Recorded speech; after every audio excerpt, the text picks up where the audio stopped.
नाम क्या है? आदमी पूछता है आदमी से, तेरा नाम क्या है? ये है वो नाम। आपकी कोई पहचान नहीं अगर आपका नाम नहीं। आदमी आदमी आदमी आदमी, इतने आदमी हैं, कैसे पहचान होगी? तो नाम से पहचान है। ये फलां कुमार है, फलां सिंह है, फलां है, फलां है। नाम लेंगे आप झट से खड़े हो जाएंगे। उसी तरह जिसने सारी सृष्टि को बनाया है, सारी खलकत को बनाया है, देव महादेव को बनाया है, ब्रह्मा विष्णु महेश को बनाया है, सारी सृष्टि को बनाया है और अपना नूर आत्मा देके सबको जिंदा कर दिखाया है, उसका भी कोई नाम है। उसको नाम से बुलाया जाता है। भगवान, गॉड तो सभी को कहा जाता है। जो देव फरिश्ते हैं उनको भगवान कहा जाता है। जैसे आदमी आदमी, वैसे भगवान भगवान बहुत सारे हैं। भगवान कहने से कैसे आएगा कोई? उनकी अलग पहचान है। हर किसी का कोई ना कोई मूल मंत्र है।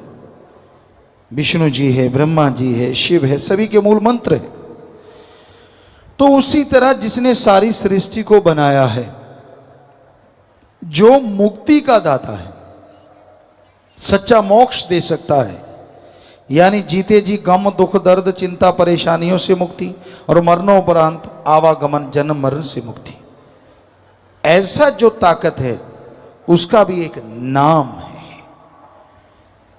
वो मूल मंत्र है जो कि सत्संग के बाद पीर फकीर मालिक के हुक्म से दिया करते हैं। वो उसका नाम है। वो आदमी का नाम नहीं, देव फरिश्ते का नाम नहीं। उस नाम से जब उसे पुकारते हैं तो वो चला आता है। सच्चे दिल से, भावना से उसको बुलाएं, क्योंकि बहुत सारे पर्दे हैं। आदमी कहता है कि वो तो कण कण में, जर्रे जर्रे में, सारे धर्मों में लिखा है, उसको आवाज देने की क्या जरूरत है? वो तो हमारे अंदर है, हर जगह है। बिल्कुल वो आपके अंदर है, हर जगह है, लेकिन आपकी आत्मा ऐसे पर्दों से जो सूक्ष्म है लेकिन बड़े जबरदस्त हैं, उनमें कैद होकर रह गई है। काम वासना, क्रोध, लोभ, मोह, अहंकार, मन, माया, ये 7 पर्दे ऐसे जबरदस्त हैं, या यूं के लिए 7 दीवारें हैं जिसमें आत्मा कैद हो गई। भगवान पास बैठा है लेकिन वो पर्दों की वजह से वो नजर नहीं आ रहा। आवाज देते हो, उन पर्दों से बाहर नहीं जाती। तो जब आप गुरु मंत्र, वो नाम ले लेंगे, उसको बाय नेम पुकारेंगे, तो ये पर्दे धीरे धीरे गिरते जाएंगे, टूटते जाएंगे। कई लोग कहते हैं मैं सच्चे दिल से उसका नाम पुकारा, फिर वो बोला क्यों नहीं? ऐसा नहीं। आपके वो 7 पर्दे टूटने में देर है, फिर तो आपको बस जरा सा पुकारने की जरूरत पड़ेगी, यानी सेकंड के 100वें हिस्से में वो सुन लेगा। इतना जबरदस्त है वो मालिक।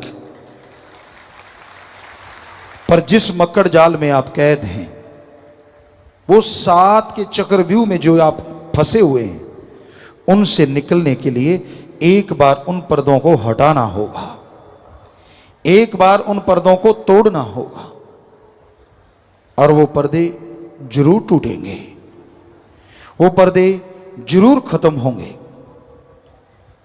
पर तभी जब आप मालिक के नाम का सुमरन करेंगे, बार बार उसका नाम पुकारेंगे, तो ये पर्दे टूटते चले जाएंगे।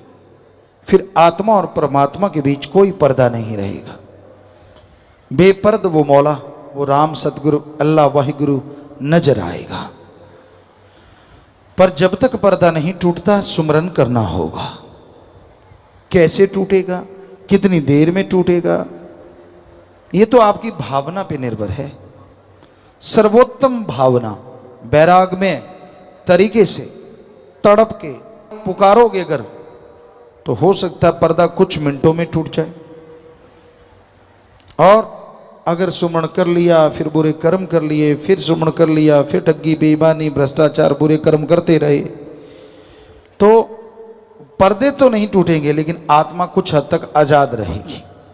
बुरे कर्म छोड़ने से ये पर्दे टूटने शुरू होंगे, या दूसरे शब्दों में इन पे कंट्रोल आना शुरू होगा।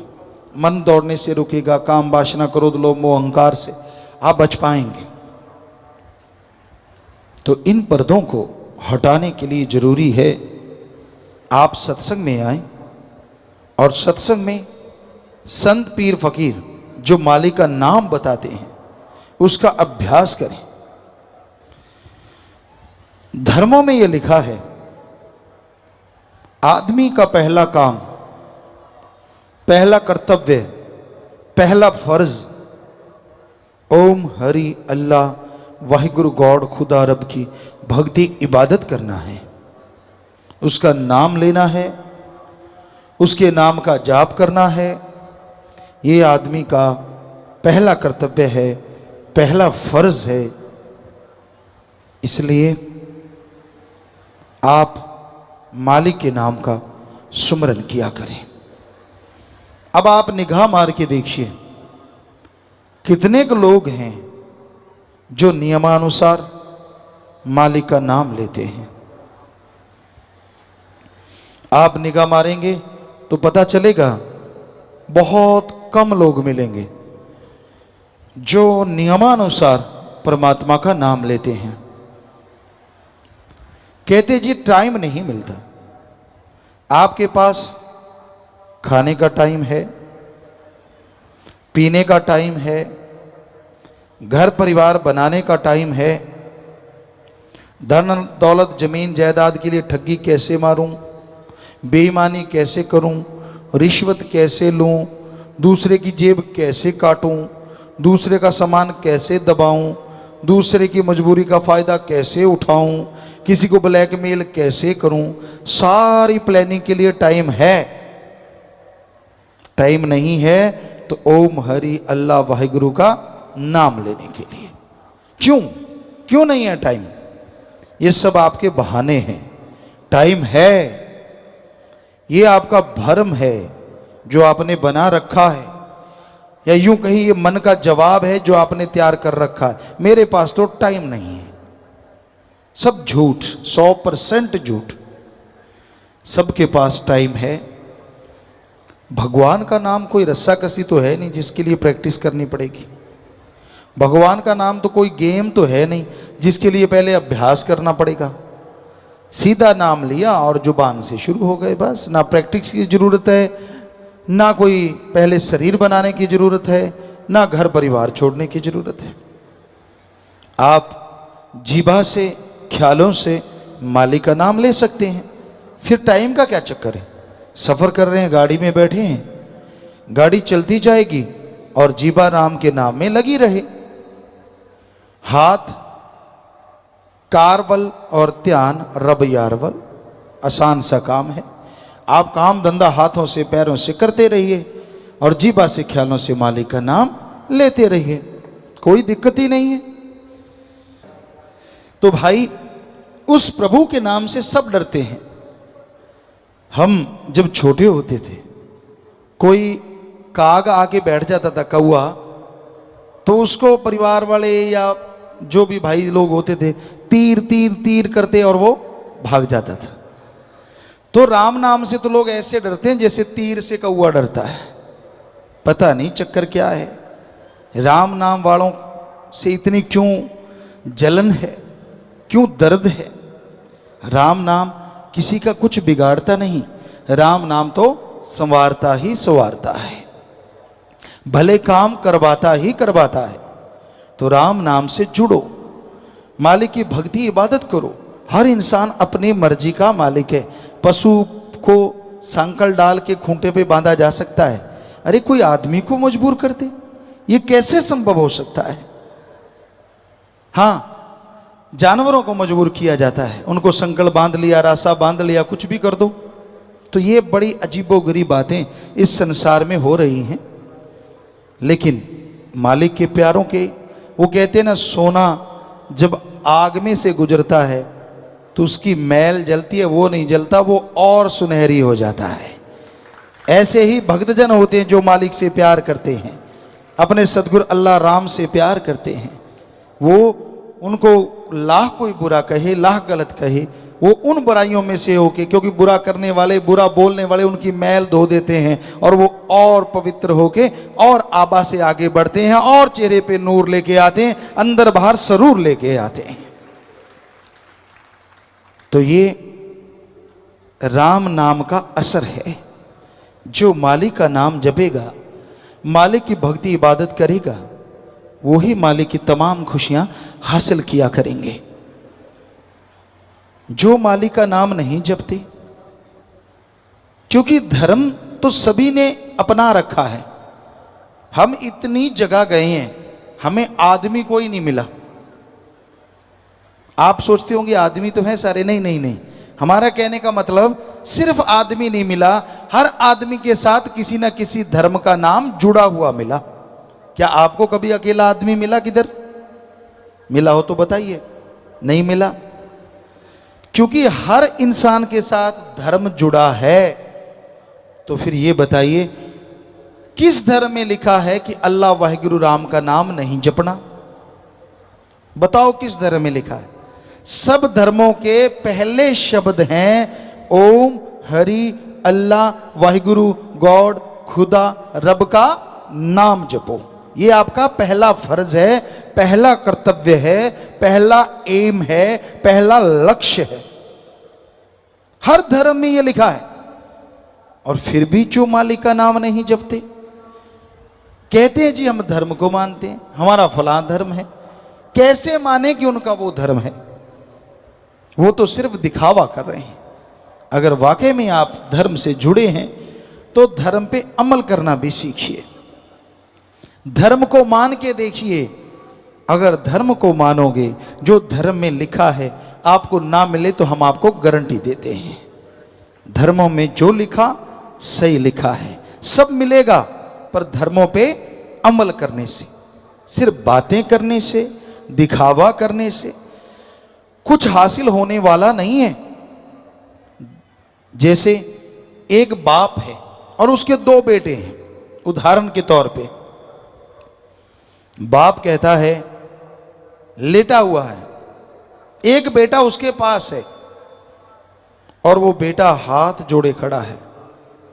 क्या कहता है? बड़ा श्रद्धा, बड़ी भावना, हे पिताजी मैं आपसे बहुत प्यार करता हूं, हे पापा, हे बापू मैं आपसे बहुत मोहब्बत करता हूं। बाप कहता है ठीक है पानी पिला। वो बच्चा हिलता नहीं, नहीं पिताजी मैं तो आपसे बहुत प्यार करता हूं, मैं आपके बिना जिंदा नहीं रह सकता।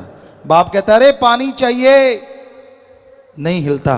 पिताजी मैं तो बहुत प्यार करता हूं, मैं तो आपसे बहुत मोहब्बत करता हूं, आपके बिना जी नहीं सकता। बाप फिर चिल्लाता है मुझे पानी चाहिए। दूसरा बेटा बाहर गया होता है, उसको वहां आवाज सुनती है, वो दौड़ा चला आता हांफता हुआ, पानी का गिलास भरता है, अपने बाप को देता है, पांव के हाथ लगाता है, चला जाता है। अब आप बताइए, आप बाप हैं, दोनों में से आपको किस पे ज्यादा प्यार आया? उस पे जो हाथ जोड़ के श्रद्धा से कह रहा है आप मेरे बड़े प्यारे हो, मैं आपके बिना जी नहीं सकता, या उस पे जिसने दूर से आपकी आवाज सुनी और आपको पानी पिलाया, पांव के हाथ लगाए, चला गया, बोला कुछ भी नहीं? तो सीधी बात है उस पे जिसने पानी पिलाया। तो ऐसे हैं धर्म। धर्म को लोग, आप धर्म तो धर्म है जी, वाह जी वाह, माथा टेक लिया, सिर झुका दिया, कपड़े पहन लिए। ये है वो बेटा जो पास खड़ा कहता है मैं तेरे से बहुत प्यार करता हूं, मैं तेरे पे आशिक हूं, मैं तेरा फला हूं। अब एक बेटा ये सब अड़ंग बड़ंग नहीं करता, लेकिन धर्म की बात सुनी और सुन के अमल करना शुरू कर देता है। तो बताइए धर्म बनाने वाले और भगवान किस पे खुश होगा? जिसने सुन के अमल करना शुरू कर दिया, क्योंकि उन्होंने लिखा इसलिए कि लोग अमल करना शुरू करें और जिंदगी में खुशियों से माला माल हो जाएं। तो भाई धर्म को अगर कोई मान ले तो दुख नहीं आते। दिखावा ना करो, ढोंग पखंड ना करो। दिखावा करने से धर्मों में लिखा रहमो करम, दया, कृपा, दृष्टि नहीं मिलेगी। अगर आप कृपा दृष्टि के पात्र बनना चाहते हैं, अगर आप प्रभु के नाम के काबिल बनना चाहते हैं, तमाम खुशियां हासिल करना चाहते हैं, तो आप प्रभु के नाम का जाप किया करो। दिखावे की जरूरत नहीं है। जैसे मर्जी कपड़े पहनो, अरे जंगलों में नंगे रहने वालों को भी भगवान मिल जाता है। कपड़ों से उसको कोई लेना देना नहीं। आपकी पसंद, बनैन पहन लो, कच्छा पहन लो, कुर्ता पजामा पहन लो, धोती चादरा पहन लो, भगवान को इन चीजों से क्या लेना देना है। भगवान के लिए तो अंत्यकरण साफ चाहिए, अंदर छल कपट ना हो और जुबान पे किसी के लिए बद्दुआ ना हो। जुबान पे राम का नाम हो और अंदर सबके लिए भले की भावना हो। उसको भगवान बहुत जल्दी दर्शन दिया करते हैं और कृपा दृष्टि से माला माल कर देते हैं। जो मर्जी कपड़े पहनो, जैसा मर्जी पहनावा रखो, हाँ समाज हमारी जो संस्कृति है उसको ध्यान में जरूर रखो, बस इतना ख्याल रखो। मानस जन्म पाके व्यर्थ ही खोया, काम किया खाया फिर रात को सोया, हो गर्भ में इकरार किया नाम को बिसार दिया। मानस जन्म, सर्वोत्तम शरीर। किस लिए सर्वोत्तम? खाना पीना, बाल बच्चे पैदा करना, घर परिवार बना लेना, ये तो पशु भी करते हैं। फिर किस लिए सर्वोत्तम? साइंस के नए नए साधन, पंखे हैं, कूलर हैं, एसी है, माइक्रोफोन है, और नेट मीटिंग आजकल कहीं बैठे कहीं के कहीं दिख रहे हैं, बातें कर रहे हैं, रॉकेट है, हवाई जहाज है, कुछ क्या से क्या बन गया। कहते शायद इसलिए सर्वश्रेष्ठ आदमी को कहा संतों ने। नहीं नहीं, साइंस में सुख सुविधा इतनी बना दी, खात्मा भी तो साइंस ने तैयार कर रखा है। आज देखो तो हाइड्रोजन, एटम, परमाणु, अणु और पता नहीं कौन कौन से बम बनाए जा रहे हैं। प्यारी सत्संग जी, जिनको मालूम नहीं होता, पढ़े लिखे तो सब जानते हैं, पर कई गांव से आते हैं, देहात से आते हैं, उनको पता ही नहीं होता एटम परमाणु क्या भला है। वो जब बम छोड़ देते हैं तो मान लीजिए कोई ऐसा बम छोड़ दिया तो 100 किलोमीटर तक, कहीं भी बम फेंका उसके 100 किलोमीटर तक या 50 किलोमीटर तक जो हवा है वो आग से भी कई गुना बढ़ के गर्म हो जाती है, और जो चीज़ भी उसमें आती, ईंटें हैं, पत्थर हैं, सब कुछ पिघल के पानी बन जाता है। आदमी की तो बिसात क्या, कहाँ बचेगा? कुछ भी नहीं बचता, इतनी ज़्यादा गर्मी हो जाती। ऐसा बम है वो, इतने लाखों करोड़ों को मार देता है। और उससे भी बड़े बड़े बन गए हैं, हाइड्रोजन है, अणु है, पता नहीं कौन कौन से बनाए जा रहे हैं। तो क्या इसलिए संतों ने कहा कि भाई तू साइंस में ऐसा कुछ करेगा, तू सर्वश्रेष्ठ है? नहीं नहीं, सिर्फ एक ही कारण है। ऐसा तो पशु आगे हैं अगर ऐसा देखा जाए। कारण वो ये है कि आदमी के शरीर में रह के जीवात्मा प्रभु अल्लाह वाहिगुरु राम का नाम लेके मालिक को पा सकती है। इस मृत्यु लोक में भगवान को पाया जा सकता है, भगवान के दर्शन हो सकते हैं, तो वो सिर्फ और सिर्फ मनुष्य को, पशु पक्षी परिंदे ऐसा नहीं कर सकते।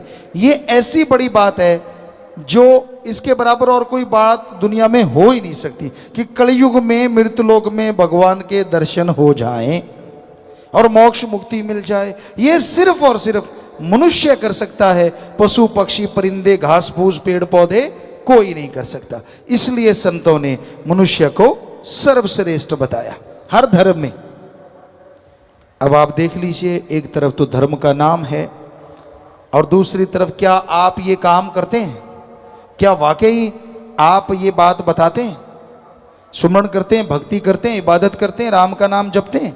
अगर नहीं तो आप सर्वश्रेष्ठ कहलवाने के हकदार कैसे हो गए? क्योंकि पशुओं के तो जीते जी मलमूत्र गोबर के काम आ जाती है, मरने के बाद हड्डियां चमड़ा सब काम में आ जाता है। आपका तो जीते जी ये सामान संभालने में लोगों को फिक्र लगा हुआ है कि आदमी का मलमूत्र कहाँ संभालेंगे, इतना बढ़ता जा रहा है। और मरने के बाद अलग से टैक्स लगता है, लकड़ियों का खर्चा अलग से है, बिजली का खर्चा अलग से है। ये तो सत्संग ही है मालिक के प्यारे, जो जीते जी भी काम आते हैं, जीते जी भी। किसी की जान बचाने में अपनी जान कुर्बान करने को तैयार हो जाते हैं, जीते जी गुर्दा देने के लिए तैयार बैठे हैं, और मरने के बाद पशु नहीं कर सकते वो कर दिखाते हैं सत्संगी। अपनी आंखें दान करते हैं, अपना शरीर दान करते हैं, जिससे पूरी मानवता का भला होता है। ये है धर्मानुसार, बल्कि उनसे भी 2 कदम आगे बढ़ के। ये किसी ने सोचा ही नहीं था कि ऐसा भी मनुष्य शरीर का काम आ सकता है, या ऐसे भी मरने के बाद ये काम देगा। तो है ना कमाल। तो ये इस तरह से आप चलिए रूहानियत इंसानियत के रास्ते पे, तो आप वो खुशियां हासिल करेंगे, आपके परिवारजन वो खुशियां हासिल करेंगे जिसकी कभी कल्पना भी नहीं की होगी। माया ने जाल में है लिया फसाए, साथ न जाए पड़ी यहां रह जाए, वो झूठा है व्यापार किया। माया क्या नहीं करवा देती। जो लोग कहते हैं जी माया वाले हमारे चारों तरफ फिरते हैं, हमें बर्बाद कर डालेंगे, वो लोग माया के गुलाम होते देखे गए। माया रानी चीज ही ऐसी है। ऐसे थोड़ा सी झलक दिखा दो, बात करते करते लोग कह देते हैं रुको जी हम थोड़ी देर के बाद आएंगे। माया रानी चीज ही ऐसी है कि कहीं कुछ गलती ना निकाल दे, अच्छा पैसा लिया है सारा डूब ही ना जाए। तो ये है आज माया का काम। ये झूठ को बढ़ा चढ़ा के पेश करती है माया रानी, और सच को दबा देती है, लेकिन सूरज बादलों के दबाने से कभी दबा नहीं करते। राम नाम, अल्लाह मालिक का नाम माया के फंदों को पल में बिखेर देता है। ये माया के फंदों का गुलाम नहीं बनता। राम नाम में इतनी शक्ति है, राम नाम में इतनी ताकत है। तो राम नाम के रास्ते पे जो चला करते हैं, मालिक से जो सच्चा प्यार इश्क किया करते हैं, अरे उनके बंद बंद कट जाया करते हैं, पर जुबान से उफ तक नहीं आया करती। ऐसा इतिहास बता चुका है। और जो माया के गुलाम होते हैं, जिंदगी भर ठोकर खाते हैं, चंद नोटों के लिए वो अपना जमीर बेच देते हैं। दुनिया थू थू करती है और आगे दरगाह में नरक दोजख में उनको जलना पड़ता है। तो माया का जाल सुनहरी है। माया के सब्ज बाग बहुत है, बड़े सब्ज बाग दिखाए जाते हैं माया से।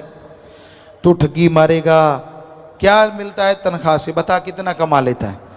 सीधी बात यहां से शुरू होती है, कितनी तनख्वाह है तेरी? 10,000 महीना, 15,000 महीना, 20,000 महीना। हम 10 लाख देंगे, हम 20 लाख देंगे, हम 30 लाख देंगे, हम करोड़ों देंगे। आदमी हिल जाता है। कैलकुलेट करते हैं पढ़े लिखे, यार साल का 10,000 से देखें तो 1,20,000 ही बनता है, और जो बैठे बिठाए 50 लाख दे रहा है। हाल हर्ज क्या है? यही तो आप भूल रहे हैं। माया होई नागणी जगत रही डहकाए, भरमा रही है लोगों को।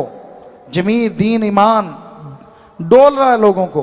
माया होई नागणी जगत रही डहकाए, जो इसकी सेवा करे उसको ही ये खाए। कबीर जी के ये दोहा है कि ये माया के जो गुलाम हैं, जो माया के पीछे अपना दीन ईमान धर्म बेच देते हैं, ये माया ही उन्हें तड़फाती रहती है, चैन की नींद कभी लेने नहीं देती।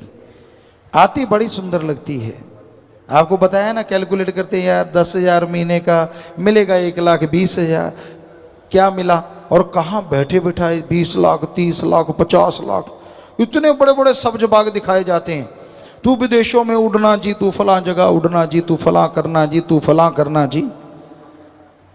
ये नहीं पता भाई, पाप जुल्म का कुछ भी कमाओगे तिल तिल पड़ेगा भरना जी, तिल तिल पड़ेगा भरना जी। चाहे यहाँ रहो चाहे कहीं भी जाओ, लेख जाणगे नाले ना जा बरमे नु। हो कर्मों का लेखा जोखा तो हर समय हर जगह हर जीव को भोगना पड़ता है। इसलिए भाई जो लोग माया के गुलाम बन जाते हैं उन्हें समझ नहीं आती, क्योंकि वो माइंड वाश इस तरह से किया जाता है, इस तरह से उनको शिक्षा दी जाती है, ऐसी ऐसी बातें की जाती हैं कि आदमी का दिन मान डोल जाता है कि हाँ यार बैठे बैठाए पैसा मिल रहा है, ना कुछ करना पड़े, बड़ी गाड़ियाँ होंगी, हवा में उड़ार होगा, इत्यादि इत्यादि इत्यादि। पर भाई ये नहीं पता पाप जुल्म ठगी बेईमानी रिश्वतखोरी की दौलत कभी किसी को चैन की नींद नहीं सोने देती। बाकी तंदुरुस्ती तो दूर की बात, डर लगा रहता है, परेशानियां बढ़ती चली जाती हैं, सारी जीवन की आज़ादियां खत्म हो जाती हैं। इसलिए कभी भी पाप जुल्म की दौलत ना कमाओ, मेहनत करो, कड़ा परिश्रम करो, तो मालिक की कृपा दृष्टि के काबिल बनते जाओगे। आप चंद नोटों के लिए बहक जाते हैं। सोने की लंका, आज किसी के मकान है क्या गोल्ड का? नहीं है। बनाने की हिम्मत है लोगों में, इतना पैसा होगा लोगों के पास, काला धन जिसे कहते हैं, लेकिन बनाते नहीं, चक्कर पड़ जाएगा। तो उसके पास तो उसकी सारी नगरी सोने की थी।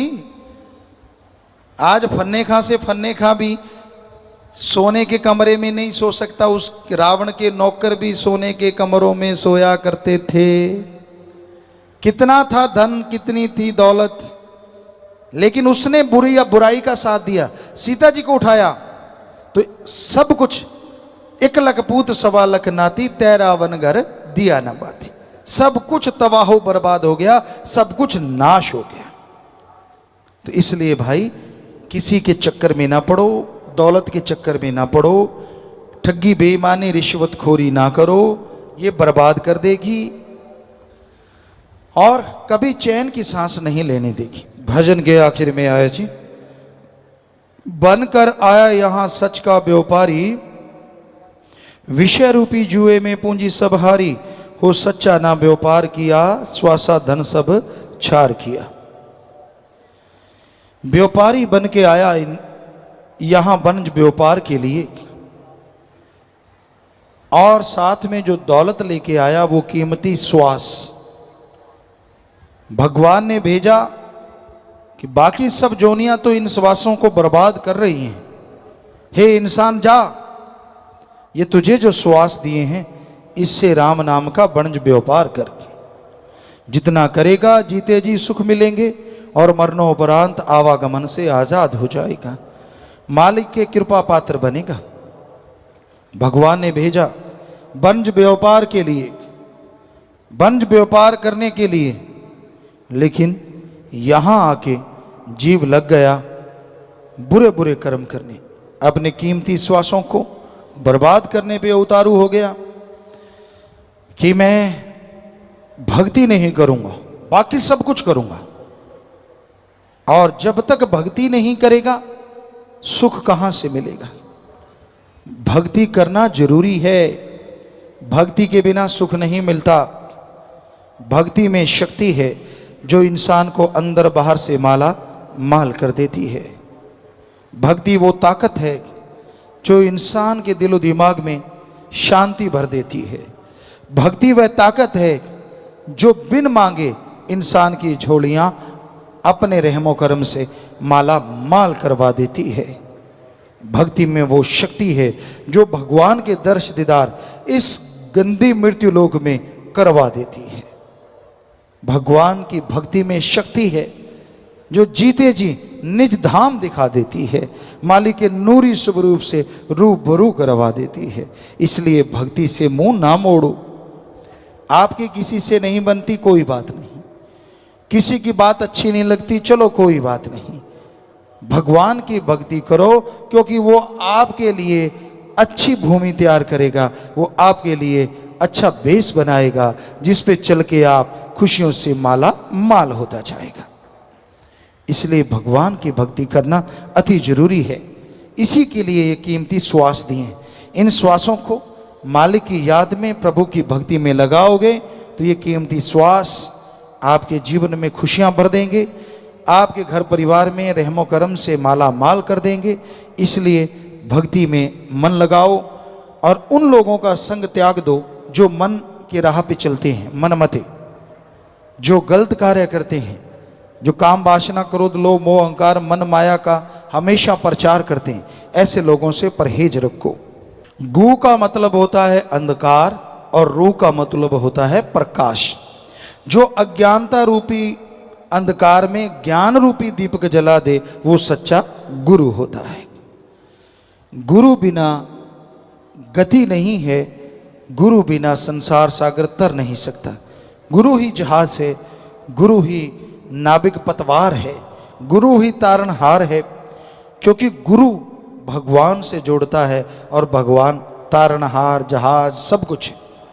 तो इसलिए गुरु पीर फकीर की सुनो तो मालिक आपकी सुनेंगे, गुरु पीर फकीर की मानो तो मालिक आपकी मानेंगे। गुरु कभी नहीं कहता कि मेरी सेवा कर, गुरु कभी नहीं कहता मेरे लिए ये कर वो कर फलां कर। गुरु कहता है सबके भले के लिए जो होना है वो कर, परमार्थ कर, भला कर, नेक कर। और जो सुन के मान लेते हैं यकीनन मालिक उनका भला करते हैं, यकीनन मालिक उन्हें कोई कमी नहीं छोड़ते। तो गुरु के बिना संसार में कोई ऐसा पवित्र ग्रंथ नहीं, कोई आम ग्रंथ नहीं जो लिखा गया हो। टीचर, मास्टर, उस्ताद, गुरु ही पवित्र ग्रंथों को लिखने वाले। साइंस में भी वो गुरु उस्ताद जिन्होंने अच्छे अच्छे ग्रंथ लिखे, जिनको पढ़ के विद्यार्थी आगे तरक्की करते हैं, डॉक्टर बनते हैं, इंजीनियर बनते हैं या कुछ भी ऑफिसर बनते हैं, उनको भी लिखने वाले गुरु हैं। कोई भी आज तक ऐसा पवित्र ग्रंथ नहीं है जो सीधा आसमान से भगवान ने दिया कि लो आदमी तू पकड़ ले और ये तेरा है। भगवान ने भी अगर अपने शब्द लिखवाए तो वो गुरु के द्वारा आदमी के जरिए ही लिखवाए हैं। कोई भी ऐसा हो तो हमें बताएं, हम चैलेंज करते हैं, ऐसा कोई भी नहीं। तो हर धर्म में लिखा है गुरु की जरूरत थी, है और हमेशा रहेगी, उसके बिना पार उतारा नहीं होता। तो यही बेपरवाजी सच्चे मुर्शिद कामिल ने फरमाया, कहें शास्त्र नाम जी सुन अमल कमाले, जब कर नाम पीछा काल से छुड़ा ले। तेरे को जो भी बीमारियां हैं तन की, मन की, इनका मुकम्मल इलाज प्रभु के नाम से संभव है। यहाँ डॉक्टर जवाब दे देते हैं राम नाम वहाँ पल में बीमारों को तंदुरुस्त कर देता है। पर यह है आपकी भावना, आपकी श्रद्धा। सच्ची श्रद्धा से, सच्ची भावना से अगर मालिक का नाम जपोगे तो यकीनन आपकी परेशानियां, बीमारियां दूर होती चली जाएंगी। अगर आप दिखावा करोगे, ढोंग ढकोसला करोगे, सिर्फ दिखावे के लिए कि मैं सुमन करता हूँ, भक्त हूँ, तो भाई फिर दिखावा कभी कोई खुशी नहीं दिला सकता। इसलिए भावना से, सच्चे दिल से आप मालिक का नाम जपो, सेवा करो तो मालिक की कृपा के काबिल बन सकते हैं। संत तो सबके भले के लिए प्रार्थना करते हैं, कभी किसी का बुरा नहीं करते। तरुवर फल नहीं खाते है, सरोवर पीवन नीर, परमार्थ के कारणे संतन भयो शरीर।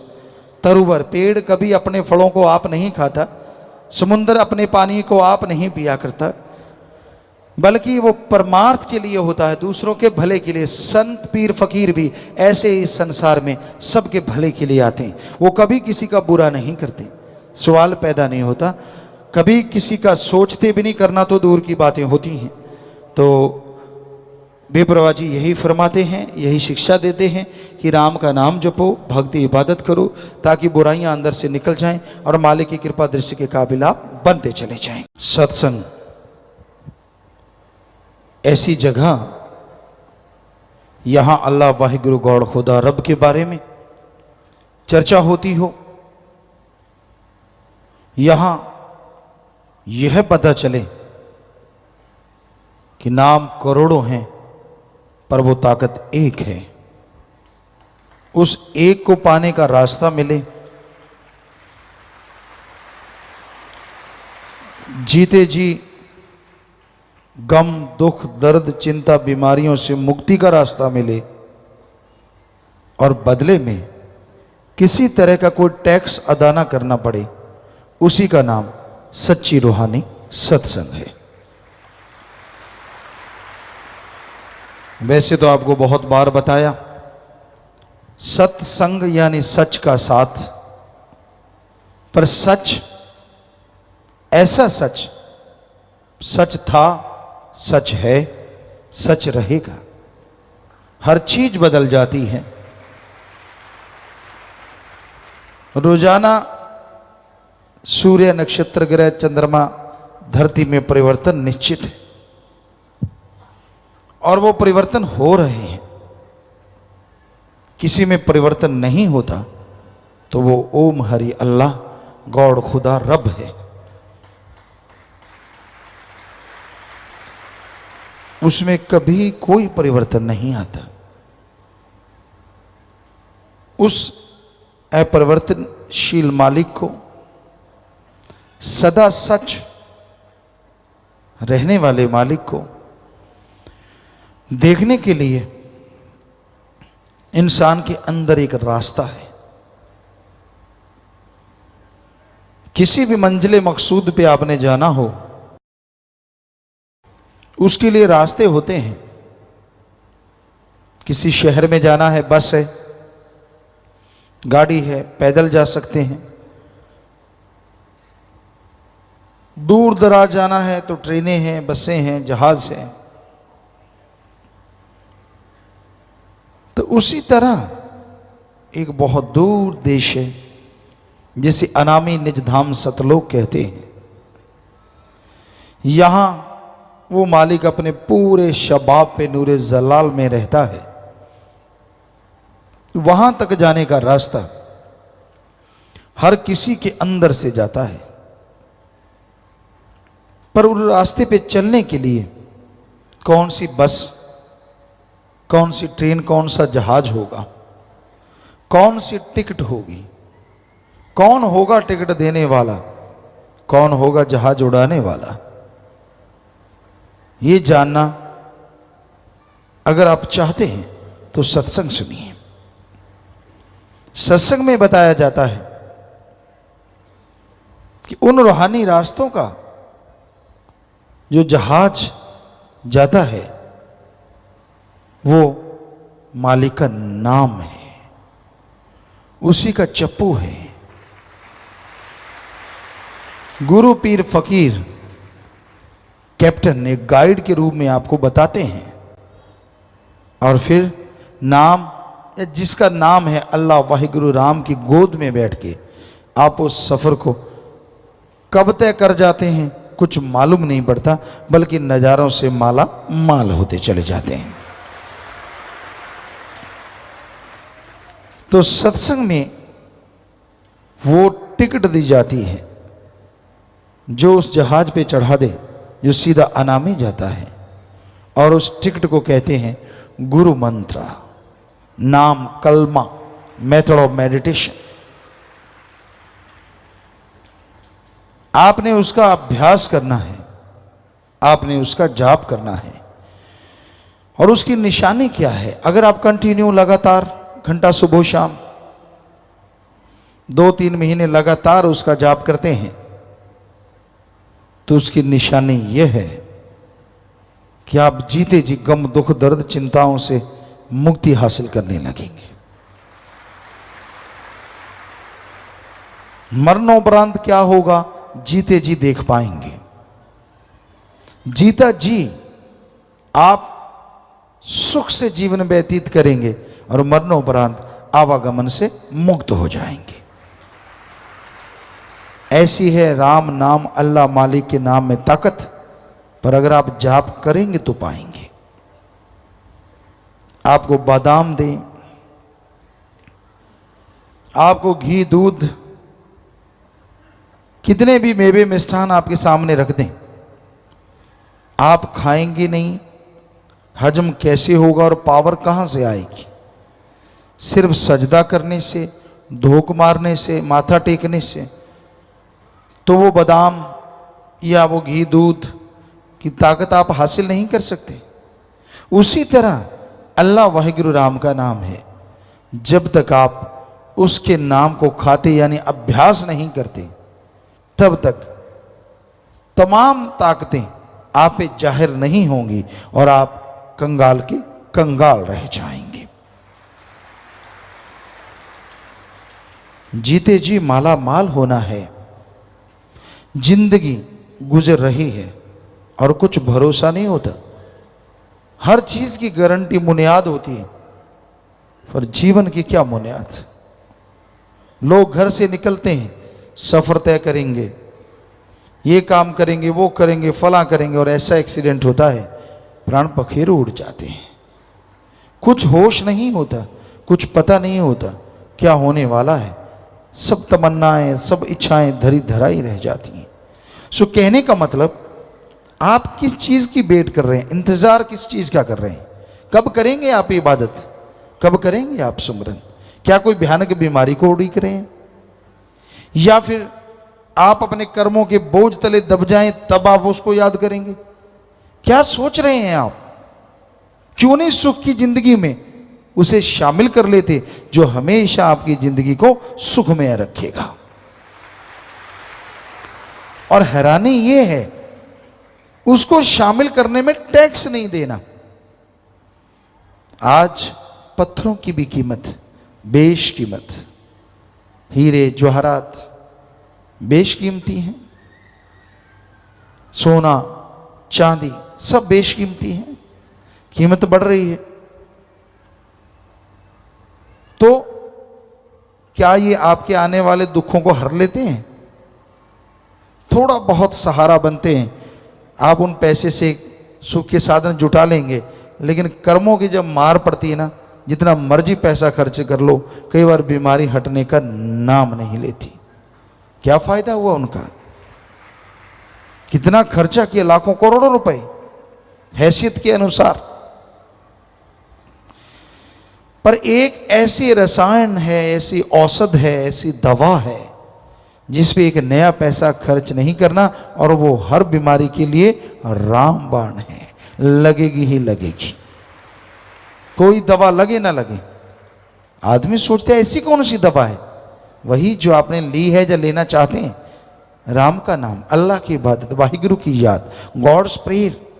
वो एक ऐसी दवा है, सुबह शाम नियम बना लो और उसको लगातार लेते रहो। दुख आए सुख आए परवाह ना करो, एक दिन ऐसा आएगा सारे दुख जल जाएंगे और आपके जीवन में बहार छा जाएगी। क्योंकि जिसे वो देता है उसे अजमाता है, और अजमाने के बहाने और रहमतों के खजाने उसी पे लुटाता है। इसलिए आप घबराइए ना, मन के हाथों मजबूर ना होइए, मन के उतार चढ़ाव में मत पड़ो। मन बड़ी जालिम ताकत है। वैसे तो कहते हैं हवा की रफ्तार बहुत है, और उससे बढ़ के प्रकाश की रफ्तार है,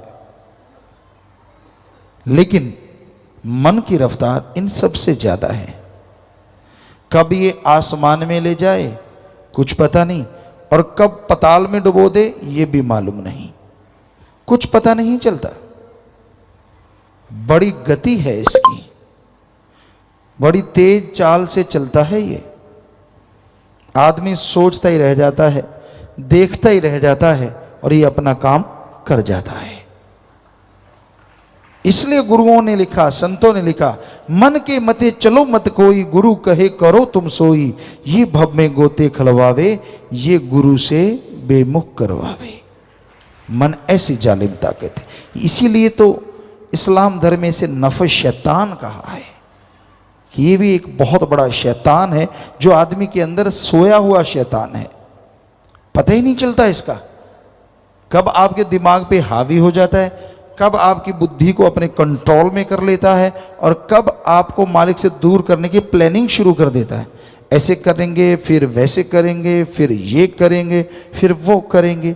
ये मन नहीं कहता कि तड़प तड़प के मरेंगे, बस वो बात छुपा लेता है, बाकी सारी तुकबंदी जोड़ देता है। ये मन की चालों को समझो। मन इतना जालिम है, सामने भगवान खड़ा हो तो भी नहीं मानने देगा अगर इसको रोका ना जाए, इसको कंट्रोल ना किया जाए। भगवान कृपा कर दे तो बात अलग है, वरना मन बहुत जालिम और बहुत ढीठ है। आदमी गलती करता है तो मन की वजह से, गलती करके फिर कहता है कि तू तो कभी खुशियां ले ही नहीं सकेगा, हालांकि खुशियां मिल रही होती, ये भी मन की वजह से। तू बुरा कर्म कर ले, ये भी मन की वजह से। भूल जाता है कि अगले बुरे कर्मों की सजा है, और करूंगा तो क्या होगा, मन याद ही नहीं रहने देता। ये कर ले तू, वो कर ले, उल्टे उल्टे काम, उल्टी उल्टी बातें दिलो दिमाग में चलाता रहता है। और आदमी कितने बार जीता है, कितने बार मरता है, इस मन के हथों कोई नहीं जानता। इसलिए मन का सामना करो। आपने नाम ले रखा है, कभी उसका इस्तेमाल भी किया करो। कई कह देते मेरा मन हावी है, अगर मन हावी है तो सच सच बताइए, क्या आप घंटा सुबह शाम कभी सिमरन किया? नहीं किया। आधा घंटा सुबह शाम नहीं। नाम को तो तब काम में लेते हैं जब जरूरत पड़ती है। मौके का हथियार समझ रखा है, जरूरत पड़े तो निकाल लो, वरना दबा रहने दो, यहां दबा है। कई हैं मालिक के प्यारे जो रेगुलर नियमित प्रभु के नाम का सुमरण करते हैं, वो आदमी मन के काबू में नहीं आता। सुमरन में ऐसी शक्ति है, आने वाले भयानक कर्मों को काट देता। मेरे से होता नहीं, ये बात जब आदमी कहता है ना, बड़ा दुख भी लगता है और गुस्सा भी और अजीब लगता है। आपने रफा हज जाना है, उसके लिए आपके पास टाइम है, सुबह सवेरे ही भाग लेते हो लोटा उठा के, क्यों खाया इतना होता है। उसके बाद नाश्ता नहीं मिला, चाय दूध जैसे घरों में होता है, छाछ जो भी आप पीते हैं, वो उसकी तैयारी शुरू होती है। वो ना मिले तो गाड़ियां जुबान पे तड़ाक तड़ाक आती हैं। फिर नहाते हैं, काम धंधा करने जाते हैं, फिर दोपहर का खाते हैं, रात का खाते हैं, सारा दिन कई तो पशुओं की तरह चरे ही जाते हैं। तब तो टाइम है, चुगली करते हैं, सिर जोड़ जोड़ के निंदा करना, बुरी बातें करना, टाइम है। किसी की जेब कैसे काटे पता ही ना चले, किसी के साथ ठगी कैसे मारें, बुद्धू बना डालें, किसी का हक मार के खा लें, डरा दें, गरीबों को धमका दें, उसके लिए टाइम है। लेकिन अल्लाह वाहिगुरु का नाम, ओम हरि ईश्वर का नाम लेना, इसके लिए टाइम क्यों नहीं है? कोई जवाब नहीं। फिर कहते हैं मेरे कर्म ही बुरे हैं। लानत तेरे मन पे, कर्म बुरे तू खुद बनाए जा रहा है। मन की चालें चलता है, मन मते करता रहता है। और जो गुरु पीर फकीर ने बताया, अल्लाह मालिक का नाम कलमा कभी अदा करता ही नहीं। गुरु क्या करे? तू पशु तो है नहीं जो सांकड़ बांध के खूंटे पे बांध के छोड़ दे कि हिल के दिखा, फिर तो मानी बात। हर कोई मर्जी का मालिक है। कौन किस टाइम क्या कर रहा है कुछ कहा नहीं जा सकता, क्योंकि मन हावी है इस कलयुग में। मन इंद्रियां शैतान का रूप धारण करे बैठी हैं। इंसान पल में बिदक जाता है। पैसा आ गया जेब में, सारे आदमी कीड़े मकोड़े लगने लगते हैं। खूबसूरती आ गई, सारे कुरूप लगने लगते हैं। घमंड आ जाता है, मैं वो। ये तो पता नहीं कि आखिर में हाल तो एक जैसा ही होना है। नहीं, किसी को बाल बच्चे ज्यादा हैं, उनका घमंड मेरे सामने कौन बोल सकता है? भूल जाता है रावण के 2.25 लाख थे। इतने तो तेरे क्या कुणबे में नहीं होने जब से जन्म लिया इस धरती पे, उसके अकेले के इतने थे। तो सब कुछ भूल जाता है मन के हाथों मजबूर होके ये इंसान। तो मन से लड़ा करो, नफस शैतान की लगाम कसा करो, और उसके कसने का एकमात्र उपाय सेवा और सुमरन ही है। भक्ति इबादत करो और परमार्थ करो, परहित के लिए जरूर समय निकालो। आप कितने भी गरीब मजबूर हैं, पर इतने नहीं कि आपको रोटी नहीं मिलती। अगर आपको रोटी मिल रही है तो आप परमार्थ भी कर सकते हैं। हो सकता है मालिक उस रोटी में ऐसी बरकत डाल दे कि आप दूसरों को रोटी खिलाने वाले बन जाएं। क्या मालूम, क्या पता किस कर्म के पीछे कौन सा रहमत छुपी पड़ी है, किस कर्म के पीछे क्या कृपा होनी है। आप तो कर्म जोगी बनो, आप मेहनत करने वाले बनो। तो इंसान को कर्म जोगी मेहनत करते रहना चाहिए, सुमरन करते रहना चाहिए, सबका भला मांगना और करते रहना चाहिए, तो मालिक उसका भला जरूर कर देते हैं। किसी को चिंता बाल बच्चों की, किसी को जायदाद की, किसी को तन की, किसी को किसी की चिंता।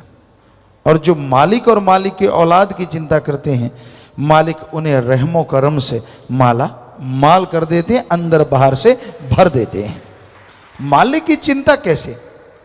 चिंतन, उसके नाम का चिंतन। जैसे मूसा की आपको बात सुनाया करते हैं, गडरिया कितनी चिंता कर रहा था अल्लाह की। अल्लाह तू बीमार हो, मैं भेड़ बकरियों का दूध पिलाऊं।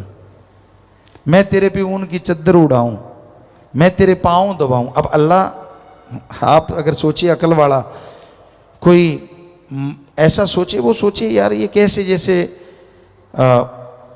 कैसे हो सकता है ये, अल्लाह कैसे आएंगे, कैसे होगा। मूसा ने भी तो यही सोचा कि ये कैसे संभव है, कैसे आएगा अल्लाह, आएगा तो, यानी उसकी चिंता ही यही थी गडरिए की, सारा टाइम अपने मालिक, अपने अल्लाह, अपने राम, अपने सतगुरु मौला में खोया रहता था। और देखिए आपने सुना है कि मूसा ने जब उसे बुरा भला कहा तो वो अपने बाल नोचता, शरीर के कपड़े फाड़ता, जंगल में भाग गया। अगर मूसा भी रोज इबादत करने वाले थे, वो इबादत पे बैठे कि वो मेरे से बहुत गुनाह हो गया, अंदर एक चोट लगी। कहाँ अल्लाह ताला फौरन रहमो करम बरसा देते थे, और कहाँ कई घंटे बैठने के बाद मात्र आवाज आई कि मूसा तुझे दुनिया में भेजा है मुझसे जोड़ने के लिए, तोड़ने के लिए नहीं।